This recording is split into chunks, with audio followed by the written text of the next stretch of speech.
பிசாசுக்கு எஸ், எனக்கு Noah. Praise the Lord.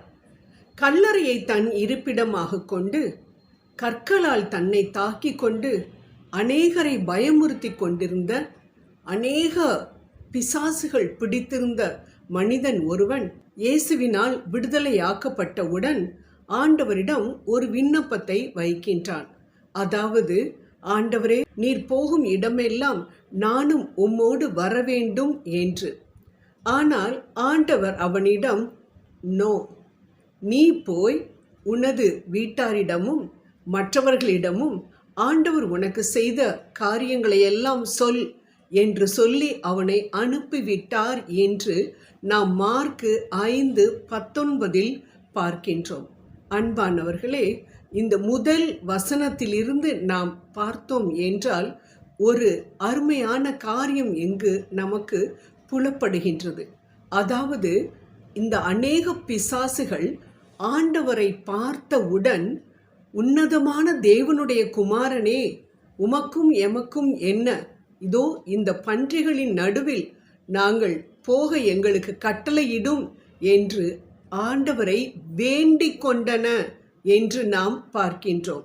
உடனே ஆண்டவர் அந்த பிசாசுகள் கேட்ட வண்ணமாக அவைகளுக்கு உத்தரவு கொடுத்தவுடன் அவைகள் ஏறக்குறைய 2000 பன்றிகளுக்குள் நுழைந்து கடலில் வீழ்ந்து மாண்டன என்றும் நாம் இந்த இடத்தில் பார்க்கின்றோம். அன்பானவர்களே, பிசாசுகள் கேட்டவுடன் சரி போங்க, நீங்கள் கேட்ட பிரகாரமாகவே அந்த பன்றிகளுக்குள் செல்லுங்கள் என்று உத்தரவு கொடுத்து விட்டார். ஆனால் மனிதன் கேட்டது ஒரு நல்ல காரியம். ஆண்டவரே, உம்மோடையே நான் வருகிறேன் என்றுதான் அவன் கேட்டான். ஆனால் ஆண்டவர் அவனுக்கு பதில் சொல்லவில்லை, பதில் கொடுக்கவில்லை. ஏனென்றால் ஆண்டவருடைய திட்டம், அவனை குறித்ததான ஆண்டவருடைய திட்டம் மகா பெரியது. அன்பானவர்களே, ஆம், அவன் அவனுடைய வீட்டிற்கு சென்று எல்லோரிடமும் ஆண்டவர் செய்த காரியங்களை அவன் சொன்னான் என்று நாம் பார்க்கின்றோம். அப்பொழுது எல்லோரும் ஆச்சரியப்பட்டார்கள். நிச்சயம் தேவனிடம் வந்திருப்பார்கள். அதுதான் ஆண்டவர் எதிர்பார்த்தது.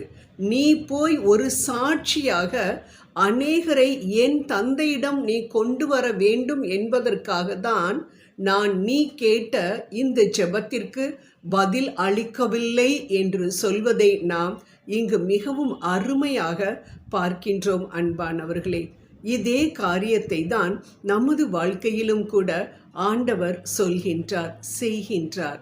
ஆம், நமது ஜெபத்திற்கு பதில் கிடைக்கவில்லை என்றால் உடனே நாம் எதற்காக ஆண்டவரே இந்த பதில் கிடைக்கவில்லை என்று ஜெபத்தில் ஆண்டவரிடம் கேட்போம்.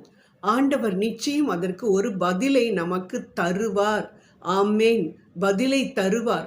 உடனே நாம் ரோமர் 8:28 படி, எனக்கு இது நல்லதாக தான் இருக்கும் ஆண்டவரே, அதனால்தான் நீ எனக்கு இதை கொடுக்கவில்லை என்று சொல்லி அதற்காக நாம் நன்றி கூறி ஆண்டவர் சொன்ன காரியத்தை நாம் செய்தோம் என்றால் நிச்சயம் நாமும் இந்த மனிதனைப் போல ஆண்டவரால் புகழப்படுவோம். அன்பானவர்களே, ஆம், நாம் செய்ய வேண்டிய காரியம் என்ன?